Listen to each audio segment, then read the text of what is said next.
Hey guys, Desolate Magic here, and I'm here to give you my best guess at how the story ends for the fight against Bolas, based on partially leaks but also actual evidence. So it all starts in Chapter 5 of the Ket storyline, believe it or not. So Nyssa shows up at Kefnet's temple. I don't remember specifically what the basis is for this, but she wants answers about what's going on and why the gods can't remember stuff and whatever else. And this is after she already noticed they were acting weird, and she found out that there were 8 gods, not 5.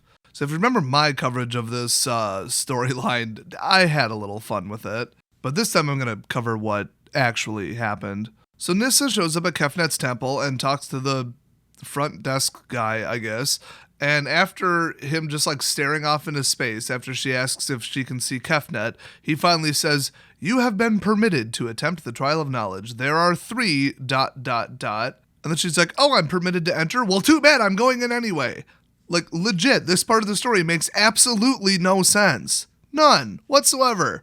I guess she maybe thought that he was going to change his mind? But as it sits, legit, he was like, "You're allowed to go in. Go right in, please." And then she's like, "Well, too bad, I'm going in anyway." So once you get past that, she was immediately covered in blue light, which is part of the magic that makes up Kefnet's spell that's ongoing. That is one of the trials, at least one of the trials. So she starts having visions and stuff, and they're getting worse and worse and worse, but she's smart enough and good enough with mana and magic and all that to realize that it is an illusion and that she just needs to, fight it. And she's had no training, no preparation for this, but still, she knows what she's doing. So she tries to resist it, but they describe the visions that she's having. And I thought, well, this is why you don't mix melatonin with pork rinds.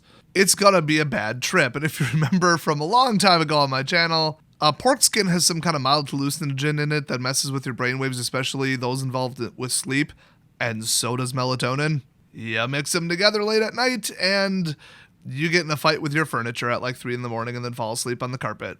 And then wake up with almost broken knuckles. She had a similar experience. I'm going to read a lot of this verbatim because it needs to be said verbatim. Very first vision, the angel descended from the sky. Between 2 suns she flew, wings unfurled, radiant light lining her perfect form. Her shut eyes opened and snakes tumbled out, slithering brown bodies wiggling out of empty orbs. The angel flapped her wings, coming closer, closer. All the while snakes fell to the barren ground, hissing and sliding across the parched earth. The angel opened her mouth and the skies darkened, storm clouds gathered behind her. "I can do anything I want, anything at all. Remember that." That's what she said, and that is in line with Emrakul apparently choosing to allow herself to become trapped in the moon on Innistrad. I didn't actually read that storyline. I read the super summary Spark Notes version of it, but my understanding is that's what happened. She just decided to allow herself to get trapped into the moon by moon magic, and it's debatable about how trapped she really was. But she could have just decided to not let it affect her, I guess. So I guess she just thought it would be neat or wanted to mislead them so that they would go away, if you were to extrapolate the logic. So now, all of a sudden, she's having this visual of an angel descending from the sky, and, well, an angel, that's interesting. So Emrakul isn't just a monster. She's not just a being, and you can't communicate with her because she's so exotic and, so beyond, consciousness and whatever.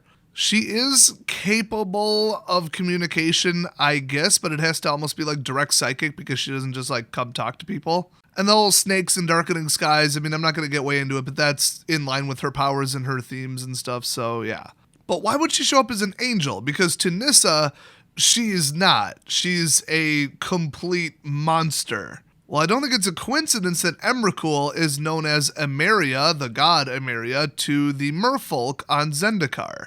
And in fact, the core call her Kamza, so she has had communication and influence over the plane without just showing up and warping and mutating everything. So it's not just a mindless monster that shows up and yay destruction, it's she has thought, at least. So the merfolk worshipped her as a deity, and in their entire religion, her form was a great angelic being. And in fact, her halo was specifically supposed to be a sign of hope and that kind of stuff. Now, as far as I know, and I could be wrong on this point, Nyssa doesn't know that. Now, she could because she's from Zendikar, so she could have heard that from the merfolk.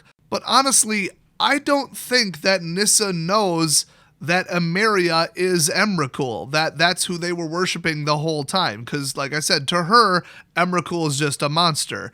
Now, during either the attack on Innistrad or the attack on Zendikar, I don't remember which, Jace had like a psychic attack from Emrakul, and his mind conceptualized her as Emeria because that's how she wanted to present herself. So theoretically, he saw her as an angel too. So the official determination in the lore is Nyssa doesn't know, and nobody knows, and we don't know, if her visions were just visions because she was thinking about Emrakul earlier and she kind of has like PTSD over the attack and really doesn't like her, or was it actually Emrakul? And if you want to go super meta with it, there's something in the writing that would be considered, quote, hanging a lantern on it, which is where you try to dismiss something really obvious that doesn't add up or something that you're trying to hide by outright stating that it's unusual. And then it kind of makes the reader stop thinking about it because you're like, yeah, that does seem unusual. Well, now they mentioned it. Okay, I guess we're on the same page, and then they just get past it. So in my opinion, it comes down to, did Nyssa know that she was supposed to show up as an angel, and is that why she showed up as an angel? Or did she not know, and then, oh, look, she showed up as an angel. Okay, it's really her. It's not just a vision and an illusion and, being drawn out of her own memory. So then, like, Nyssa wakes up, and then she was only dreaming that she woke up, and then her mind was wiped of the previous experience. And that's all part of the illusion magic. That's all part of the trial. But then she kind of hears her voice again. She says, once again, I can do anything I want, anything at all. Remember that. And Nyssa knows that the being is supposed to be a representation of Emrakul because she just, like, feels that.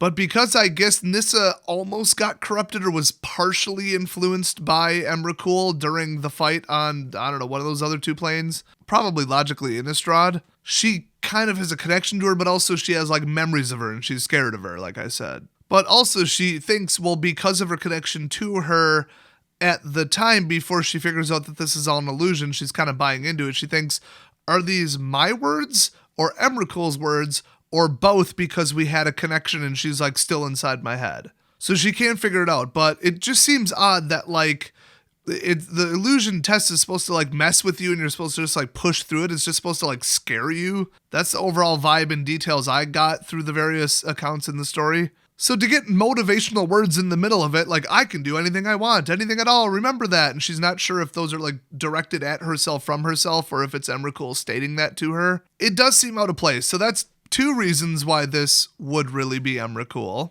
But she does kind of internalize it with the whole, what can I do? Oh, what can't I do? And power, and you just need more power. And then she visualizes herself getting more power, but then, oh, she can't contain it. And it all ends with Nyssa suddenly learning, spur of the moment, to use green mana temporarily. Or blue mana. No, she knows how to use green mana. And that's the basis for why we had the two-color Nyssa Planeswalker, which was totally awesome. One of my favorite cards. I love that thing. We need more X Planeswalkers. That was freaking amazing. So a bunch of more weird visions are coming, and then they're more rapid and whatever. And then she's like, oh, this is magic that I'm being affected by and that I'm trapped in. It's powerful magic, but it's made up of ley lines. I know how to manipulate those. And she tries to concentrate, kind of rip it apart. So the illusions intensify because remember, Kefnet has god-level mana usage and very advanced, long-time magical knowledge, so this ain't no joke, this spell. So she's trying to keep her eyes closed so that she can't see the illusions, but then they start calling her out by name specifically and getting stronger and stronger and stronger, and she's like, no, I'm not going to open my eyes. But then she spots an opening in the illusionary prison and she steps through. And it says, now that she's partially beat the spell, she floated into an airy blue sky, no, not quite a sky, a pale blue canvas, empty, waiting for meaning. More illusion, but Nyssa felt a sense of control, a wakefulness that had eluded her during the nightmares. Below, Nyssa saw the remnants of the nightmare trap, dark purple swirls that had elicited such terror. So she's still in some kind of illusion or some kind of sleep state, but she's basically escaped the evil part or the intention of the spell. So, like, where is she and what's happening? Very interesting that she's up in the air and that it's an airy blue sky, specifically. Those are the exact words that they used. Well, Emrakul, aka Emeria, is the merfolk deity of the sky, wind, and clouds. So the sky and wind and air are like kind of her thing. So, oh look, she escaped to Emrakul's little portion of breaking into the spell and breaking into Nyssa's mind and communicating with her remotely, which is one of the theories about what's happening. I mean, all these clues really point directly to the lore, so I think I'm very correct in saying that Emrakul was actually communicating with her. So just to jump forward a little bit, "Who are you?" Nyssa screamed. She knew it could not be Emrakul, worlds away, trapped in silver. It was just another illusion. It's just a creation born of the magic and her own thoughts, because remember, she knows about Emrakul. Yeah, that's the reference I was making earlier about hanging a lantern on it, where we're like led to believe, hey, maybe it's really Emrakul communicating with her, or maybe it's her own mind. I'm not sure. I'm on the fence. And then you think, well, okay, it couldn't be Emrakul. She's trapped in the damn moon. She can't influence anything. She's trapped there by powerful moon silver magic. But Emrakul went into the trap willingly, which seems illogical. So was she really trapped? Could she get out at any time? Is she already out and communicating across planes? Oh wait, their actual forms live in the blind eternities between planes. So interplanar communication, they have interplanar influence directly with magic. They're actually so big and powerful and inconceivable that they can't even enter a plane. They have to summon their avatar to like be the physical entity on a plane. So all signs point to yes, Emrakul could be talking to Nyssa right now for like 50 different reasons. And then the fact that they point out the exact opposite, it's as a writing technique, yeah, kind of telling. So before this, she has a bunch of weird visions and the stars, and the stars are the gods and all this. And so everything that she's seeing has to do with Nicol Bolas's plan, and it's the past of Amonkhet, like the storyline, then the mana ley lines and his plan, and how the magic is, between planes and basically what spells he's casting and how they link together. She can follow all of it back. I think it even says thousands of years, because remember, this plan was in place for a long time. And she follows it like a black snake through the heavens and between planes and whatever else. So she sees the past, the current, and then the truth about Amonkhet from the very recent past, and then starts seeing visions of the future. Now, what usually does that? Oh yeah, the color blue, scrying, time travel, telepathy. I guess yes, but I was thinking more clairvoyance, like remote viewing. Knowledge, truth, wisdom, all of that. 100% of that is blue, and that's what she just learned how to use through the vision and through the trial. And she came out the other end being able to manipulate blue mana and blue ley lines so well all of a sudden that she ends up reprogramming Kefnet's brain. So a vision of Emrakul in angel form showed up, taught her how to use blue mana by saying motivational sentences. And then suddenly she can see the past accurately, by the way. That's why she's seeing things in these visions that she can't possibly know. And also, Kefnet doesn't know because, I'll say he, I don't remember. Sure, he, why not? He had his memory manipulated and stuff. And yeah, it's buried and it's his magic. I don't know, there's a bit of a stretch there. I think it's more just she's using blue mana and blue magic and extending the spell to do blue stuff, like see the past and see the future. So the theory is she was actually like reaching into time and seeing real things, and Emrakul was helping. So she starts seeing like the Spark Notes version of, and a very stylized version of Nicol Bolas's plan, where he's like, they would take my power away, but that's what makes me me. This I will not abide. And then he wraps his coils around the world because he's a snake in this delusion. And then it summarizes like, yeah, I got a plan, and then another scene happens, and then she's looking up at space, and there's 8 stars, and then 3 go out, but she still sees movement. Those are the 3, the Scorpion God, Locust God, and Scarab God. Their presence was just suppressed, and they were locked into that, behind that gateway thing.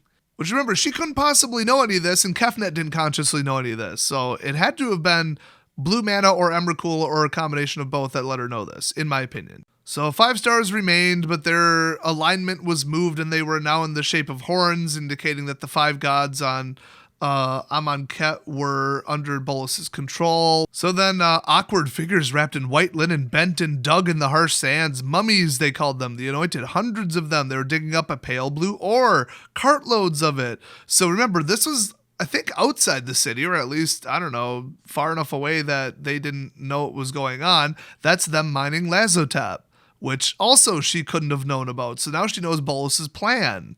Then she saw two scenes that, as far as I can tell, they're unrelated. I don't know what the significance of, and they were very vague, so I'm going to get past that. So she's just shifting between scenes and just seeing them. Then she saw a world, then tens of worlds, hundreds of worlds, thousands of worlds. Then she saw this world, the world of Amonkhet, and wrapped around it was the dark, sinewy line of Bolas's influence and path and magic. That line stretched back through all the worlds, all the thousands of worlds, and she saw an unbroken line of darkness from Amonkhet all the way back to the beginning of the line. And remember, he's thousands of years old, so that makes sense.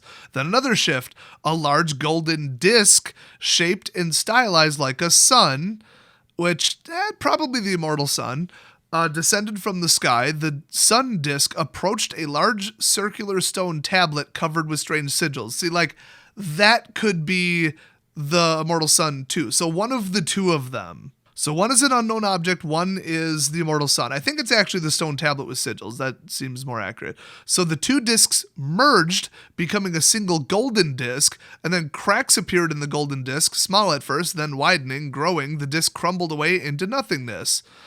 So that's probably the components or the mechanic or the manufactured artifact behind the Elder God spell that Bolas is about to use, because nothing we saw in the future in all of Ixalan's storyline had anything to do with the Immortal Sun and another thing coming together. Just Tezzeret made a portal, stole it, and that's it. Jace got the Sphinx out of the way, Vraska helped steal it. I mean, that's it. Then it says the scene shifted faster now, barely even an image forming before being replaced. A fizzling torch, a broken clock with a clean face, a mummified head facing backward atop a mummified body. That's kind of creepy. A split tree, its sap oozing into the ground. A shattered shield, its shiny metallic pieces torn and scattered. This could be the battle on Ravnica. I mean, it's kind of vague. I mean, they probably have clocks and shields. I mean, other than that, could be anything. So then she closed her eyes against the onslaught, but the images kept tumbling through her head, crumpling her in midair. A falling dragon, giants covered in metallic blue. So, first one, Niv Mizzet, because remember, Niv Mizzet was killed by Nicol Bolas. So that would be the falling dragon. Could be Ugin, maybe, but that happened a while ago. Then giants covered in metallic blue. Well, that's the Lazotep-coated giants. They're stomping through the streets, a massive flash of light consuming a world. That would be the Elder God spell, or the planar portal opening. That obviously has some slight chronological issues, but it's one of the two. So remember, she's seeing all this, and this was written in April 2017, and now all of it's coming true. So she is clearly seeing the future, clearly seeing Ravnica. Guess what the next line is, and this is what this is all leading up to. So a flash of light consuming a world, an angel descending from the sky. So all big battle, we're on Ravnica, and then all of a sudden an angel descends from the sky. Nyssa opened her eyes, and the angel continued to descend. It was the angel from her nightmare, the angel that reminded her of Emrakul. Now see, that's the interesting phrasing. She doesn't know that Emrakul is Emeria, or she doesn't know that Emeria is represented as an angel when she communicates with the merfolk. She does not know that. It just says, oh, the angel somehow reminds her of Emrakul. Kind of has the same vibe because Emrakul hacked her mind earlier or whatever. Well, what a coincidence. So this is where it gets very interesting. The angel's eyes were open, but unlike the dream, there were no snakes.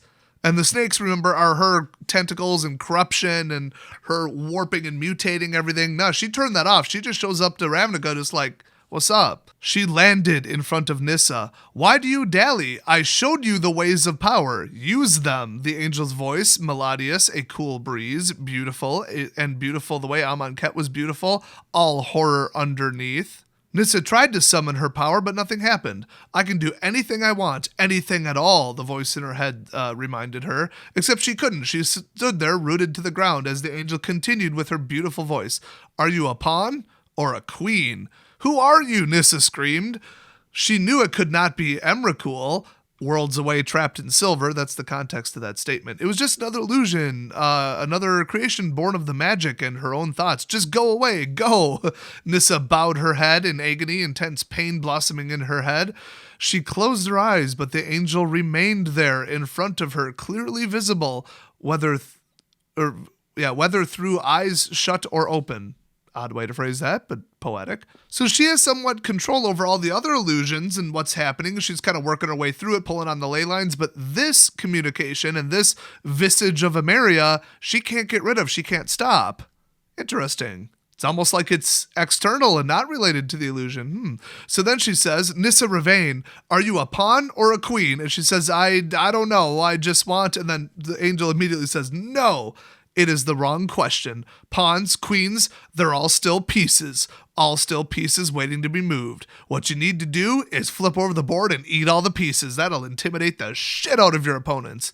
Just kidding. She doesn't really say that. She just says they're all pieces and you shouldn't be a piece, basically. Hell, this is important. I'll read it verbatim. The angel put a hand to Nyssa's chin. She gently tipped Nyssa's head up, looking at her face. There was no love in that gaze, but the look comforted nonetheless, which, remember, that's kind of Emeria. Like, why would she establish a religion and communicate with the merfolk instead of just showing up, mutating them, and destroying everything? It's because Emeria, aka Emrakul, does have a personality and intentions. It's just she's weird, and sometimes she's threatening, sometimes she's not. I guess it depends on her mood. But the Eldrazi titans and entities are very difficult to like comprehend and understand. But Emrakul's the most talkative of them, I guess. She's been known to communicate with the core and the merfolk and like do things and tell them to do things. The other two might be so weird and their personalities are so alien that they're just bent on destruction. I believe they even said Ulamog is just is hunger. Like he's always hungry. That's what he does. He's very simplistic. Emeria has a higher cognitive capability for an Eldrazi or something. So instead of shooting snakes out of her eyes and scaring the crap out of Nyssa, remember, Nyssa is terrified of Emrakul. She's just like, oh, that's weird. She's not shooting snakes out of her eyes, and there's no love in her gaze. She's not being nice now, but the look comforted her. Like maybe the threat was gone temporarily. Now she's just communicating. But the pain in Nyssa's head receded. Stop being a piece, Nyssa. Be the hand that moves. That is some 90s motivational speech crap right there. Is she also going to tell her to dress for the position she wants, not the one that she has? So remember, everybody, be the hand. Don't be the chess piece. Be the hand that moves them. It's so cheesy. There was a loud rumbling behind them. The angel looked over Nyssa's shoulder and something shifted in her eyes. Without word or farewell, the angel soared into the sky and was soon just a speck in the far distance. A new voice boomed, and this is Kefnet. Who makes a mockery of my trial? So right when Kefnet became aware of Nyssa not really participating in the traditional sense and trying to kind of hack the mana and the ley lines behind the illusion of the trial, he wakes up and he's like, okay, what's this crap? And Emrakul just flies away and is like, bye. That all kind of implies that it was actually Emrakul. She was hiding from Kefnet and had nothing to do with the illusion. So it says she remembered her witnessing of Bolas's corruption of the gods, a dark helix in the night sky. This was all part of her vision, remember? The whole, like, powerful blue magic thing. She could not undo what he had done, duh, but she used some of that knowledge that she just got with the help of Emrakul to create a small pattern of her own making. She saw the thread in the magical mana ley lines that made up Kefnet, which, remember, gods are kind of part of the plane, and when a plane is created, the gods are created along with it. She pulled on it and added a new fiber of mana to its mix. The windstorm ceased. Kefnet stood there unmoving as Nyssa's thoughts returned to being solely her own. Because remember, Kefnet has, like, insane levels of mental capabilities and like telepathic skills, and she just about like blew Nyssa's mind straight up and almost disintegrated her body earlier, actually. But she just at the last second reaches out and tweaks the mana, and now Kefnet just stops. And remember, Kefnet is 100% blue mana. So then he just says, you may go now, Initiate. You have passed your trial. The Ibis god barely seemed aware of her as he... Oh yeah, it is a he. Cool. He flew off in to some other destination. So the spell had been broad, clumsy. Nyssa was the merest amateur at manipulating a god. No, manipulation was far too strong a word. She had merely altered him enough to no longer want to destroy her, and it had worked. She was capable of breath and life and thought. Thought. It is a gift, one that I need to use more. Yeah, unlike Gideon, use your brain for once. So blah, blah, blah. She decides not to be a pawn. She's done reacting to nightmares and she's going to be a brave, strong woman who doesn't need no man or whatever. And then like coming out of the whole situation, she still hears a voice that says, be the hand that moves. Like as if it wasn't driven home enough that Emrakul was actually communicating with her separate from the trial in Kefnet's magical trap. I mean, they might have as well have said, hey, now that the spell and illusion is done, I'm still here, but I'm floating away. And remember, I'm Emrakul. I mean, going back and reading it now, like it made no sense in 2017. I thought, red herring. They're just, Emrakul's in the moon. They're not going to bring Emrakul back for like the third plane in a row. I mean, that was the surprise on Innistrad. And then you're like, oh, wait. Everything they just said in that entire vision just happened on Ravnica, and they stated it 2 years before we knew we were going to Ravnica at all. So this part of the story and all these visions and the peering into the future, that's now. Like, that's legit now. So looking back on it now, and thanks to the couple people that pointed this out to me, because I did remember this, I just didn't put 2 and 2 together. Well, I'm just going to, like, burn through this ending here, because this video is long enough, although it's highly interesting if you're into the lore. I'm having a friggin' blast covering this. Might as well have fun with the lore, because the standard meta sure as shit ain't going to be any fun. What's heavily implied or suggested from the cards and what we know so far in like Act 3 and what they've highlighted for Act 3, maybe even 4 at this point, is that the spell does succeed. Gideon making a last-ditch effort to try to kill Bolas after he regains his godlike powers by absorbing enough sparks and then, I don't know, putting a gold plate on the immortal sun thingy and activating the spell. I don't know, whatever. Plug in 50 sparks, bake for 3 minutes at 375 degrees, and ta-da, you're a god dragon again. So that works. Gideon fails, but Jace has a backup plan that he planned with Gideon and Vraska. I'd like to direct you to the card Jace's Triumph that was spoiled yesterday. I mean, you just saw it. It's half of Jace's face, like the other Triumph ones. And it's a bunch of sparks going into Bolas' little citadel. That's the artwork, so pretty vague. And the flavor text is his triumph was not in outsmarting Bolas' plan, but in understanding why ultimate power is self-defeating. So in other words, that plus like 2 or 3 other cards strongly suggest that, yeah, the spell works. He gets, godlike powers. Like pre-mending Planeswalker level of powers. No matter what they do, they're unable to stop him. But Jace and the others have thought of this, and they thought, what could we do to make it backfire once he gets this much power? So then the question is, what does any of this have to do with Emrakul? And Emrakul appears to want Bolas stopped. That if you reread the entire second half of that chapter, that seems to be the overwhelming point, the overwhelming narrative. It's, here, I'm going to vaguely sort of subtly show you how to use a new color of mana temporarily just to get out of this situation, and then the knowledge is going to kind of float away later because now Nyssa is back to being pure green. But also it's like, you can do it, fight him, become more powerful, gather power, go get that guy. Well, let's think about it. I mean, Emrakul acting like a god to 2 different races. Obviously she wants admiration, power. She isn't just like bent on destruction or so weird that you can't comprehend her, unlike her 2 siblings. I say 2, but there's a strong implication that there's a 4th Eldrazi Titan, I think. I've heard that rumor. That lore's way before my time. But anyway, I think she doesn't like to share powers. So when the mending happened, she was probably like, great, now these Planeswalkers got powered down. I'm the most powerful being in the universe or multiverse or whatever.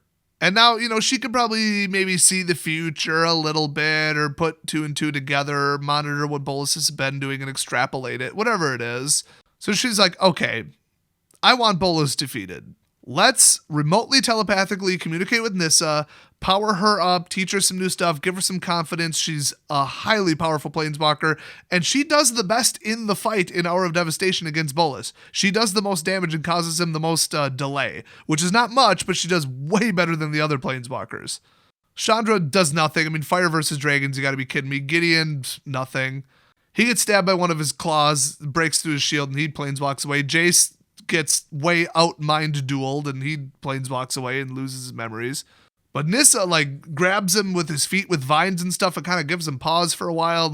And she is very capable of using a large amount of mana. Obviously, that's what green does. They're specialized in using large amounts of mana. So, I mean, it would be generous to say it almost works, but She goes into the fight more confident than she would have if Emrakul wouldn't have given her a motivational speech at her little mental seminar. So what would they logically do? Well, Jace and I believe Gideon, I think pretty much the whole Gatewatch knows what Nahiri did. Nahiri showed up to Innistrad and tricked Tamio into helping. I think that's how it went, because I know Tamio helped trap her in the moon. But initially, I believe she was the one who helped Nahiri.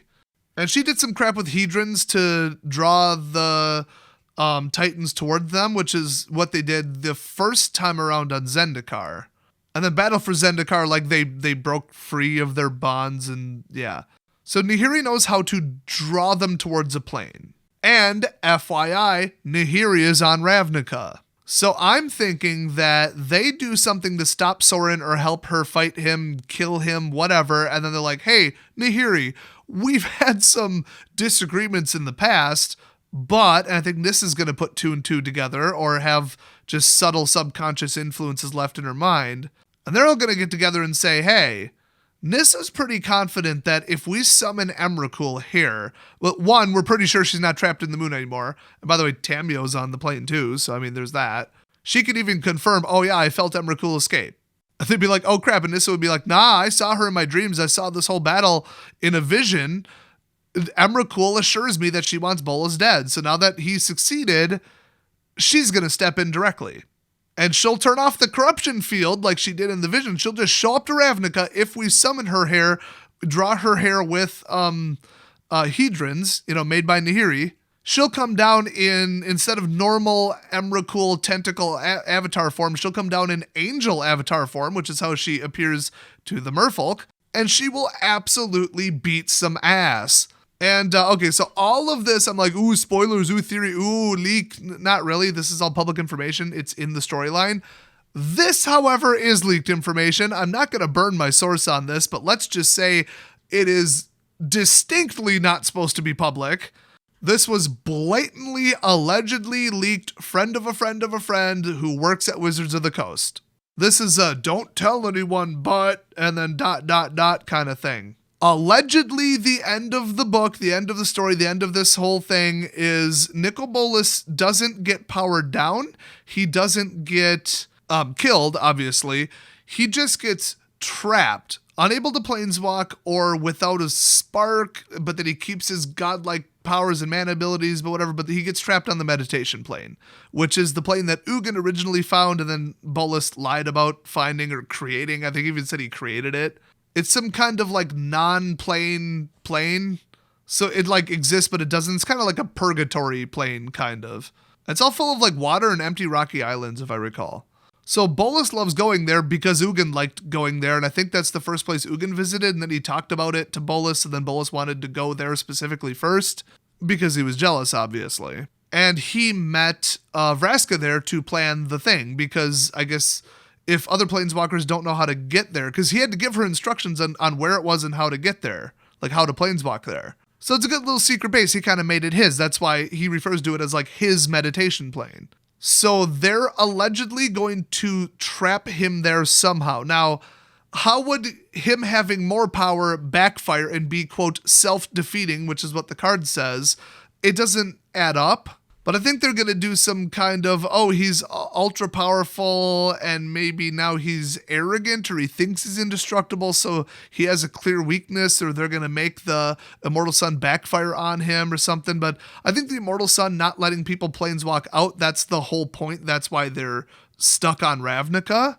But if they went to a completely empty plane and Emrakul like grabbed Bolas and shoved him into a different plane or something, into the meditation plane, and then they plop down the Immortal Sun, what are they going to do? Put a little sign on it that says do not touch, and then another sign on it that says especially if your name is Bolas? He's going to walk right up and smash it in half, especially with his newfound powers. So maybe Emrakul will like wrap the Immortal Sun into some kind of like feedback polarity thing where the more powerful you are, the harder it is to get closer to it, like magnets, So she'll like enchant the Immortal Sun on the plane with like the opposite polarity of a spark or the opposite polarity of Bolas's alignment or powers or whatever. So he literally cannot get near it. And the closer he gets, the more it pushes him away. So then he's trapped with the immortal sun on the plane and can't touch it.